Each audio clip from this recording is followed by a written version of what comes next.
তো আমাদের ট্রান্সলেশন মানে হচ্ছে প্রোটিন তৈরি করা। প্রোটিন তৈরি করার জন্য কি দরকার? Amino acid. অ্যামাইনো অ্যাসিডগুলোকে পরপর পরপর বসতে হবে, বসে পেপটাইড বন্ড দিয়ে সেটা জুড়বে, জুড়ে প্রোটিন তৈরি হবে। এবার সব প্রোটিন তো আর একরকম হয় না, এক একটা প্রোটিন এক এক রকমের হয়। তো সেটা কিসের ওপর নির্ভর করছে? যেরকমভাবে এরপর সাপোজ টি এর পর ই বসে তারপর এ বসলে টি, তার মানে হচ্ছে চা। আবার ই এর পর এ বসে টি বসলে ইট মানে খাওয়া।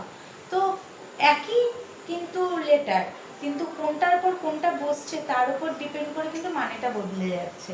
সেরকমই আমাদের অ্যামাইনো অ্যাসিড আছে 21 রকমের, কিন্তু সেই অ্যামাইনো অ্যাসিডগুলো কোনটার পরে কোনটা বসবে তার উপর ডিপেন্ড করে বিভিন্ন রকমের প্রোটিন হয়। এবার কখন কোনটার পর কোনটা বসবে সেটা বুঝবে কি দেখে? এমআরএনএ দেখে, যেটা কিনা ট্রান্সক্রিপশন পদ্ধতিতে ডিএনএ থেকে তৈরি হয়েছিল। ডিএনএ এর কোডগুলো দেখে দেখে ট্রান্সক্রিপশন পদ্ধতিতে এমআরএনএটা তৈরি হয়েছিল। তো ওই এমআরএনএ এর কোডগুলো দেখে দেখেই অ্যামাইনো অ্যাসিডগুলো কিন্তু পরপর পরপর বসবে। এবার অ্যামাইনো অ্যাসিডগুলো পরপর পরপর বসবে, ভালো কথা, কিন্তু কোথায় বসবে? বসবে রাইবোজোমে, কারণ রাইবোজোমই পারে, রাইবোজোমের মধ্যে এনজাইম আছে রাইবোজাইম, যেটাই কিনা পারে তোমার ওই যে অ্যামাইনো অ্যাসিডগুলোর মধ্যে পেপটাইড বন্ডগুলোকে তৈরি করতে রাইবোজোম পারে। ঠিক আছে, তাই রাইবোজোমের কাছে অ্যামাইনো অ্যাসিডগুলোকে আসতে হবে। কিন্তু অ্যামাইনো অ্যাসিড রয়েছে সাইটোপ্লাজমে, সেখান থেকে রাইবোজোমে আসবে। কে নিয়ে আসবে? টিআরএনএ নিয়ে আসবে। এবার টিআরএনএ আর অ্যামাইনো অ্যাসিডগুলোকে নিয়ে আসলেও প্রথমত টিআরএনএ এর সাথে অ্যামাইনো অ্যাসিডের বাইন্ড করা, দেন একটা অ্যামাইনো অ্যাসিডের সাথে আরেকটা অ্যামাইনো অ্যাসিড বাইন্ড করার জন্য পেপটাইড মানে স্ট্রং এনার্জির দরকার হয়।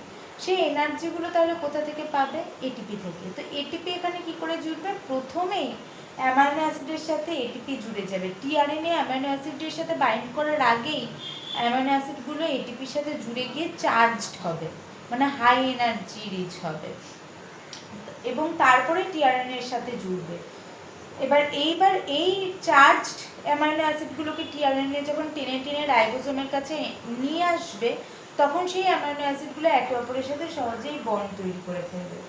তো অ্যামাইনো অ্যাসিডটা প্রথমে এটিপির সাথে বাইন্ড করলো, এখানে এনজাইম কি কাজে লাগলো? Amino acid tRNA synthesis. তো এবার এখান থেকে পাইরোফসফেট বেরিয়ে গেল, মানে দুটো ফসফেট বেরিয়ে গেল, তাহলে থাকলো কটা ফসফেট? একটা ফসফেট। তাহলে অ্যামাইনো অ্যাসিড এএমপি, এএমপি মানে অ্যাডিনোসিন মোনোফসফেট প্লাস টিআরএনএ। এবার এএমপি থেকে একটা ফসফেট বেরিয়ে গেল, তাহলে কি থাকলো? শুধু অ্যামাইনো অ্যাসিড। কিন্তু এই যে পাইরোফসফেট এমনি ফসফেট বেরিয়ে গেল, তাতে করে যে ফ্রি এনার্জিটা তৈরি হলো সেটা কিন্তু অ্যামাইনো অ্যাসিডের মধ্যে এখন ঢুকে আছে, এবং তখন টিআরএনএ এর সাথে জুড়বে অ্যামাইনো অ্যাসিড ভালো করে, এবং কোন প্রান্তে? টিআরএনএ 3 প্রাইম ওএইচ প্রান্তে জুড়বে।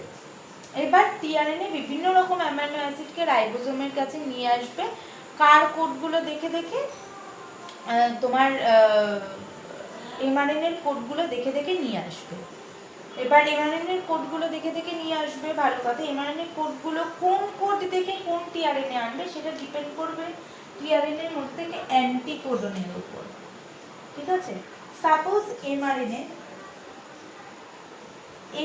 তে ফার্স্ট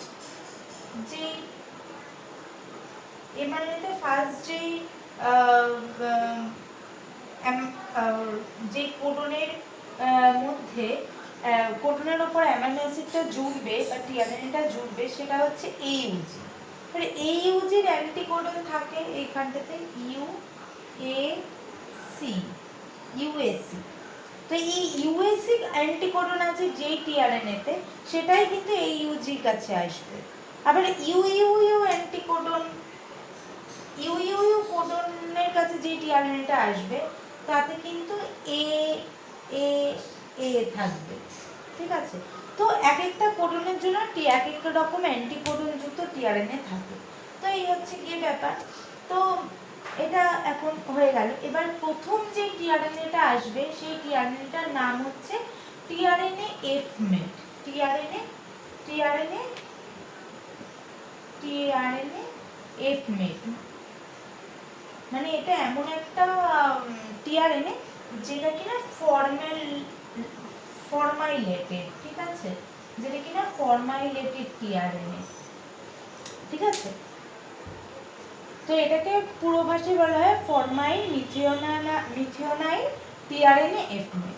তো এইটাই প্রথম বসে এবং মেট মানে মিথিওনিন, সেই টিআরএনএটা আসে যার মধ্যে মিথিওনিন আছে, মানে মিথিওনিনটাই হচ্ছে প্রথম অ্যামাইনো অ্যাসিড যেটা কিনা প্রোটিন তৈরিতে ফার্স্ট সংযুক্ত হয়। কোথায় সংযুক্ত হবে? এমআরএনএতে, ঠিক আছে। তো এখানে এমআরএনএ কে নিয়ে আসবে? এমআরএনএ কে নিয়ে আসবে হচ্ছে গিয়ে তোমার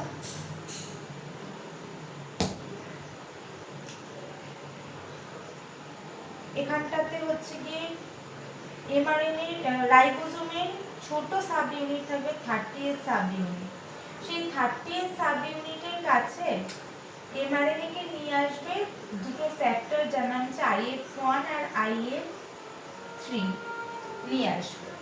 এবার নিয়ে আসলে কোথায় ঠিক এমআরএনএ কোন জায়গাটার সাথে রাইবোজোমটা বাইন্ড করবে, এটা হচ্ছে কি একটা বিষয়। এমআরএনএটার সরি এখানটাতে IF1 আর IF1 আর IF3 30S মানে রাইবোজোমের 30S যে সাব ইউনিট সেটাকে নিয়ে আসবে। কার কাছে নিয়ে আসবে? এমআরএনএ এর কাছে নিয়ে আসবে, এমআরএনএ এর কাছে নিয়ে আসবে। তো এমআরএনএ কোন জায়গাটায় বসবে, রাইবোজোমটা ঠিক কোন জায়গাটা, মানে IF1 আর IF3 রাইবোজোম 30S রাইবোজোমের সাব ইউনিটটাকে ঠিক কোন জায়গাটায় বসাবে, এই যে জায়গাটায় বসাবে সেই সিকোয়েন্সটা হচ্ছে AGG AGG, এটা হচ্ছে সিকোয়েন্স। ঠিক এই জায়গাটা থেকে বসানোটা শুরু হবে, এই জায়গাটায় বসবে, এই জায়গাটায় প্রথম বসবে, ঠিক আছে। তো এই জায়গাটা চিনলো, মানে প্রথম এই জায়গাটা চিনেই বসে। তো এই চেনার যে জায়গাটা, রিকগনিশন যে সাইটটা, এটাকে বলা হয় শাইন ডালগার্নো সিকোয়েন্স, ঠিক আছে, শাইন ডালগার্নো সিকোয়েন্স।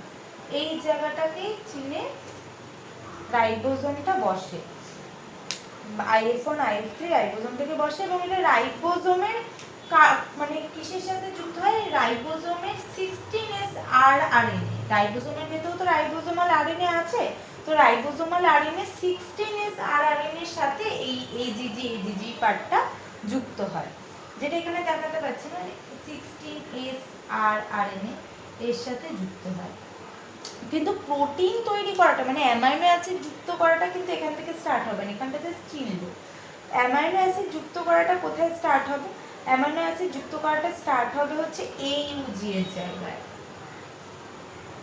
এই AUG এটা। আর এটাকে যদি আমি তিনটে ভাগে ভাগ করি এরকম, তাহলে AUGটা, আর এরপরে আরো ভালো করে বোঝা যাবে, এই AUGটা টি সাইটে পড়বে। 50S রাইবোজোমটাকে বসালে আরো ভালো করে বোঝা যাবে এটাকে, ঠিক আছে। তো AUG এর পার্টটাতে কিন্তু প্রথম টিআরএনএ অ্যামাইনো অ্যাসিড যুক্ত টিআরএনএটা যুক্ত হবে। তো এখানে প্রথম অ্যামাইনো অ্যাসিড যুক্ত টিআরএনএটা কোনটা?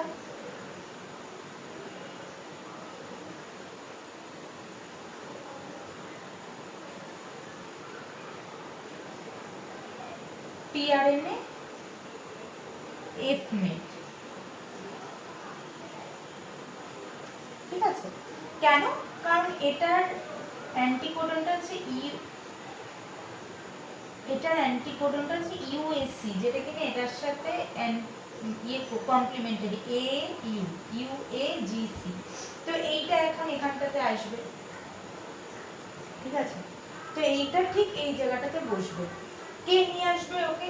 IF2 বলে ফ্যাক্টর নিয়ে আসবে। ঠিক এখানটাতে বসার পরে এখানে একটা বড় সাব ইউনিট বসে যাবে যার নাম, যেটা হচ্ছে 50S রাইবোজোম, এটা বসে যাবে। তো এইটাকে যদি আমি পুরোটা সেগমেন্টে করি তাহলে এটা হবে ওর পি সাইড, এটা হবে ওর এ সাইড, এটা হচ্ছে ওর ই সাইড। ঠিক আছে, তো এটাকে যদি মুছে করি তাহলে জিনিসটা এমন হবে, যদি মুছে করি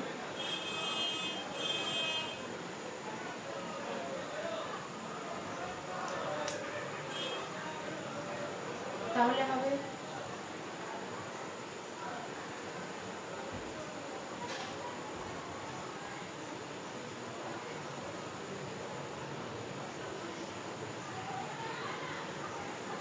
এই জায়গাটা হচ্ছে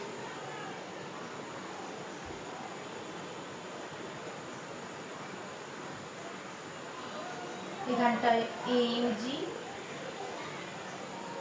যেটাকে আমি করলে এটা হয় পি সাইড, এটা হচ্ছে এ সাইড, এটা হচ্ছে ই সাইড। তো প্রথম টিআরএনএটা কোথায় বসছে? ঠিক এই জায়গাটায় বসছে, এফ মেট, টিআরএনএ এফ মেট।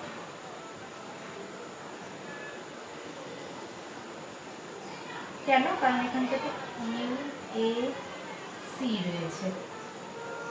তাহলে এখানটাতে টিআরএনএ এফ মেট মানে কি? মিথিওনিন। এটা হচ্ছে মিথিওনিন। তাহলে মিথিওনিনটাই কিন্তু প্রথম জোড়ে। এরপর কি হবে? আরেকটা নতুন টিআরএনএ এইখানটাতে আসবে, নতুন একটা টিআরএনএ আসবে। সাপোজ এটা এ এ এ, তো এটা কি ক্যারি করবে? Phenyl alanine. তো এটা এখানটাতে আসবে, তো আসবে, ঢুকবে,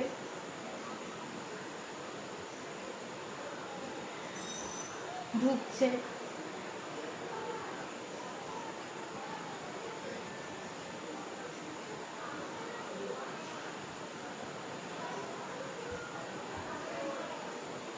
তো এইখান এটার কোডনটা সামহাও এটা ইউ ইউ ইউ, তাহলে ফিনাইলঅ্যালানিন এটা অ্যান্টিকোডন এ এ এ, তাহলে এটা কি হবে? Phenyl alanine.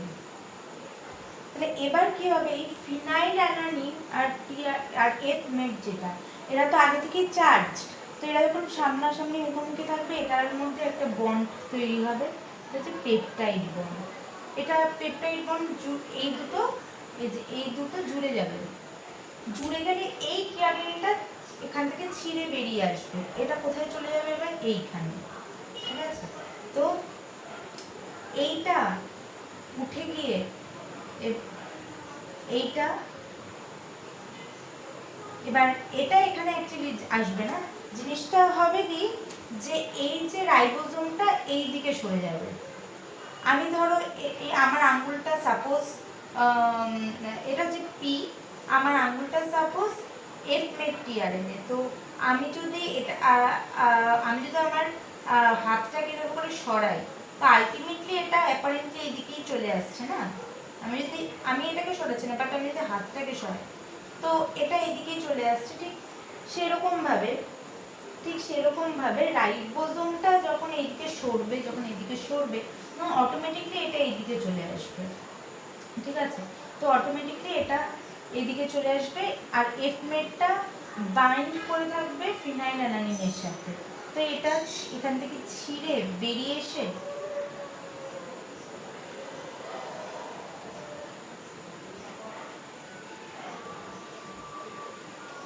ইতে চলে আসবে।